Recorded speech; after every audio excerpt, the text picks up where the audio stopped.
Dalla gioia più grande, quella di aspettare un bimbo, al dramma, la scoperta di un tumore con metastasi diffuse, sono trascorsi appena 10 giorni da quando la diagnosi è emersa in tutta la sua gravità a quando questa giovane mamma, poche ore dopo aver dato alla luce il suo bimbo, è spirata.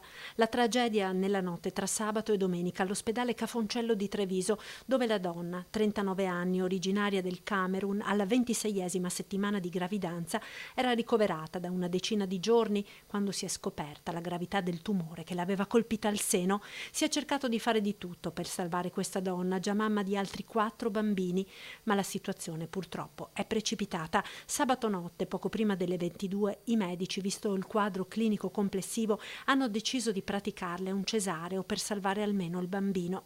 Il piccolo, un maschietto che pesava alla nascita 1,4 kg, è stato ricoverato nel reparto di patologia neonatale.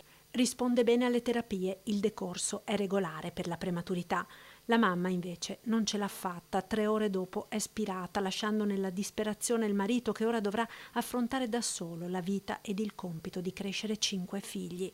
Una vicenda drammatica che ha colpito e commosso profondamente tutte le equip che hanno seguito la donna, medici, infermieri, ostetriche. Ci siamo stretti tutti attorno a questa mamma, ha detto il primario di ginecologia Enrico Busato, mamma che fino alla fine ha lottato con grande coraggio.